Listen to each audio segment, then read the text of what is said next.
Charbonnet sitting down with us now.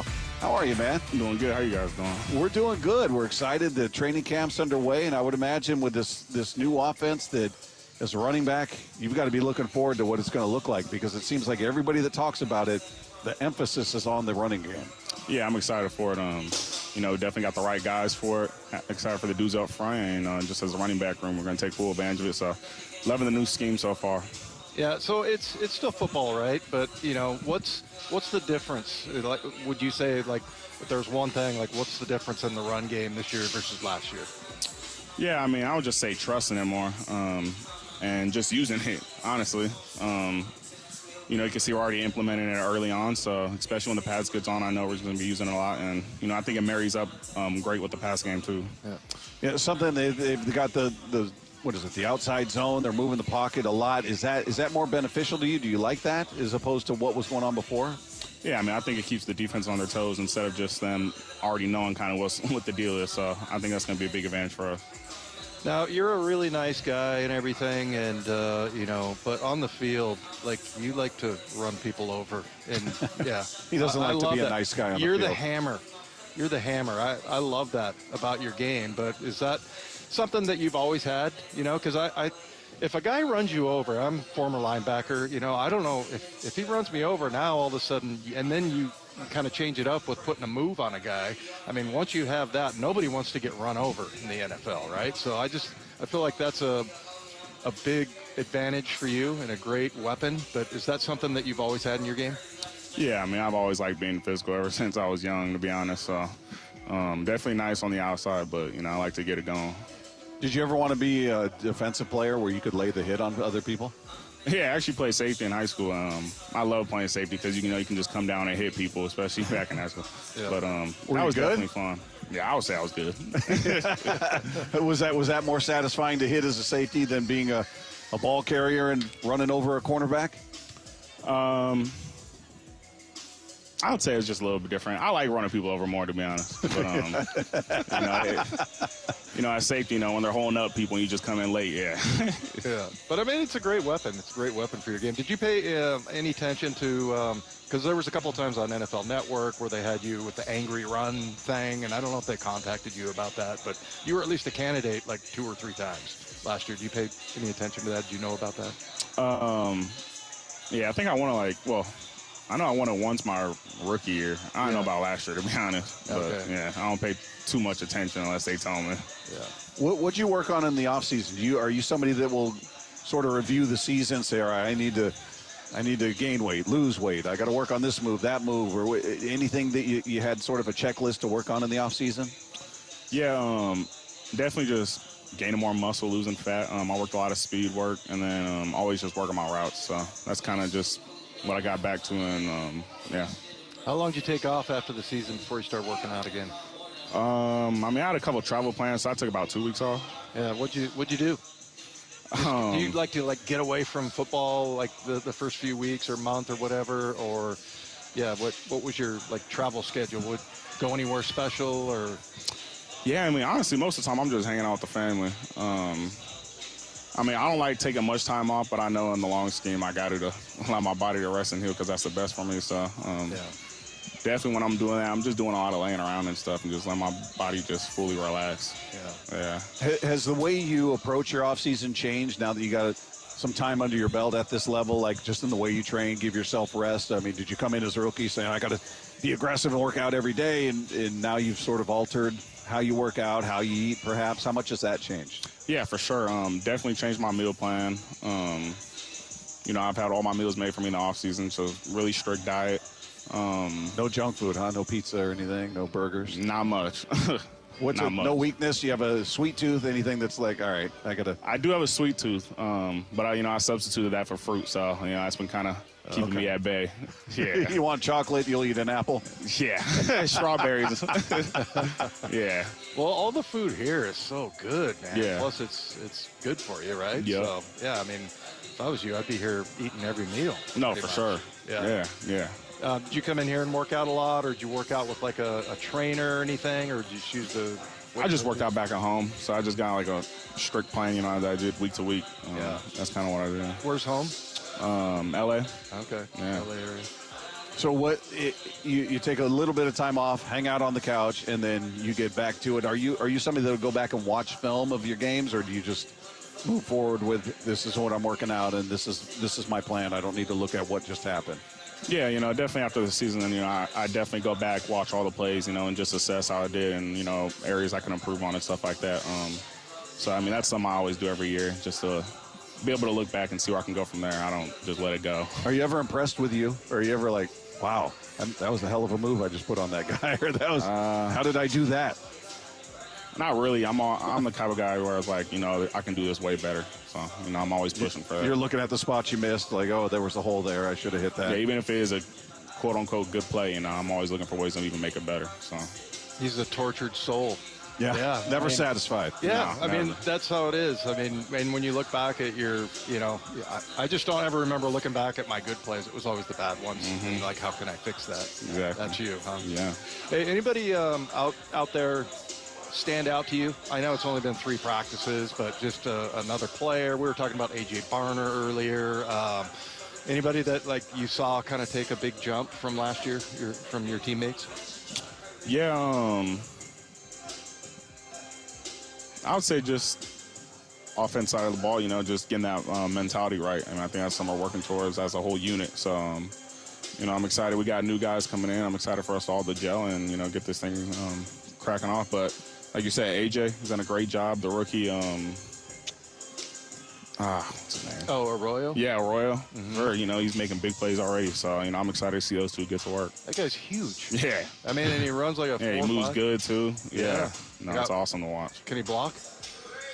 Yeah, I'm going to say yeah. Yeah? Yeah. Nice. They're both willing. I know that for sure. All 3 of the tight ends. See, and that's all it. the tight ends. Yeah. Right? You just got to be willing. Yeah. Yeah. Yeah, so I'm excited for that. Cool. How steep is the learning curve, do you think? Everything that's new is on the offensive side, right? You got new receivers, new quarterback, new coaches, new scheme. And we're looking at that going, all right, maybe it takes a little while before you find your rhythm as an offense. How much of a learning curve do you feel like there is with everything that's new on that side?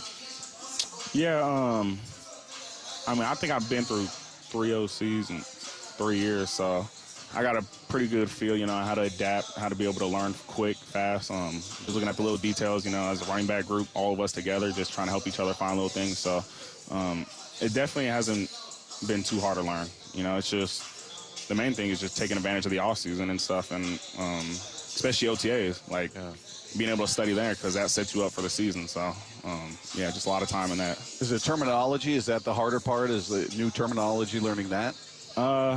I wouldn't say too much. Once you look at it enough times, it starts becoming easy. So, yeah. You just kind of translate in your head, oh, that was last year's this or whatever. Yeah. I kind of just clean slate last year. Oh, did you? Yeah. So Yeah, that's probably the way I'm to just go. coming with a new mindset, everything new. Yeah. Mm-hmm. As far as the coaching on the field, it seems like they take a lot of time. You guys are on the field for a long time. We're talking about the stat that last year, I think with McDonald, it was like 40 extra hours out on the field as opposed to the year before, by the end of camp. That's a lot of stuff out there. And I think with Pete, it was reps, and then look at it on film. But how much, do you notice a difference in coaching? Is that easier for you? I would think for me, it would be like, okay, let's fix it right now. And it seems like there's a lot of that. Is that what you've noticed, or is it not that significantly different? Yeah. You talking about from last year? No, yeah. Or just from the years prior? 10 years prior. Yeah. I'd say we definitely spend more time on the field. But, I say Pete was reps too, but, this is the same thing. He wants to get in reps too, but intense reps, and, that's the most game-like scenario you can get. So, it's hard. It's definitely hard on your body, but, it's our job to recover, be able to rest, recover for the next day, and come back and attack. So I think that'll put us in the best position. Did anything stand out to you today? The things I've been focusing on early, and it's just the first week here, but I've been watching the O-line and the tight ends. Yeah. Those have been the main focus so far for me. Anything different for you? Yeah, to me, that's what I've been watching, especially offensive line. I'm just very curious to see if the coaching and the plays that they run are going to be, offensive line friendly. And, some of the drills I was watching, that's a tough assignment, man. Trying to hook a guy who's on your outside shoulder, so some of those things they're trying to get done. look like it's going to be difficult, but man, it sure isn't for a lack of reps or it won't be, because they're out here working and going through reps really fast, and they're doing lots of correcting on the field, and yeah, so but it's a big mystery, but it'll just be so interesting, and I think offensive line is the one place to really concentrate on whether or not this is going to help these guys as far as the run game goes, the pass game. You've got a lot of moving pockets, which helps offensive linemen, and that I think that's the thing. And to hear that they think they have the right guys in camp, maybe that's just something they're saying and putting out there, and they're going to go and acquire someone or make a trade or whatever. But right now they feel like they have the guys to get that done. But yeah, I mean, you look at the number of multi-tight end snaps once again for New Orleans last year, where Kubiak was. It was like more than twice as many as the Seahawks had. So it's going to be a different deal with the tight ends this year, and you got a fullback, a couple fullbacks on the roster now, and so yeah, it's going to be a different looking run game, and that's going to be something that they're going to commit to. And I'm going to say that if it's 3rd and 1, I just expect for them to pick that up. Last year, you could not expect that. Remember the 3rd and 1 and 4th and 1? They could not move anybody over the left side, and they just didn't have the right, I guess, sequencing of play calling, because they had gained yards with, guys spread out, and then they bring everybody in and they're not able to pick up a first down. So I think that's going to be really different. I think that fans are going to have a lot more confidence in a 3rd and 1 that, hey, we're going to pick that up. One guy I was looking at out here, because we had heard, his body kind of changed, and, he's somebody that you and I both look at and go, boy, if he ever just got it going between the ears, he could be just a monster out there, and that's Anthony Bradford. Yeah. He doesn't really look that different to me, just physically. I mean, the shape of his body, like maybe he's a little bit leaner, I guess, but it wasn't as dramatic as I thought it was being portrayed. Yeah, is that fair? Well, like I told you when we were looking at him, I'm like, well, they're all fat. Okay. I mean, nobody's like shredded or anything, but just the way that Bradford's moving, I think. Yeah, he seemed to be moving. Yeah, and then we're watching Lamea, kid who was a rookie last year, and coming off the field, and yeah, I mean, they're huge, but they look like they're in good shape for offensive linemen. They're all fat. I'd say Abe Lucas, I wouldn't say he was necessarily fat. He was walking around here yesterday in nothing but shorts. He was barefoot, no shirt, just walking back and forth here, and he's not cut. Do you see old linemen who are cut? That doesn't seem to be the body, don't. But he's the only guy I ever saw that was worth anything as an offensive lineman that was like body beautiful cut was Brian Habib. Okay. Brian Habib, I was roommates with him and teammates with him in Denver, and then we got to be buddies and everything, and they used to call him the human hemorrhoid because he was always pissed off. And also, by the way, that's a really unfortunate nickname, man. My God. Brian Habib is still one of my better friends from when I played. He's a super nice guy, but man, once practice started and the season started, he was just in a bad mood constantly. But he is that because he needed that edge to play, or what was that about? He was just irritated. I don't know. The human hemorrhoid. Yeah, I mean, I think he was probably 295. I mean, he was very close to 300, and he was just cut. But I mean, you look at the old saying, which I think is kind of corny, is looks like Tarzan, plays like yeah. But kind of. I mean, typically, especially if you're an offensive lineman, if you're cut. I mean, if I saw Abe Lucas with like a washboard, I'd be skeptical. Yeah. I'm like, I'm not so sure you're an offensive lineman at heart. Feeling like he's focusing on the wrong things. Yeah. Yeah. But yeah, I mean, it's typically those are just big guys, man. And so it's, I don't care if they have abs or not. Yeah. I mean, I have abs. They're hidden. they're in there somewhere. They're buried. Yeah, it's the lines seem to be moving well, and even Bradford seemed to be moving well. I was more interested in just sort of the commentary about how he changed physically, and I didn't really notice that in the way that it matched the description I was hearing. But he seemed to be moving well.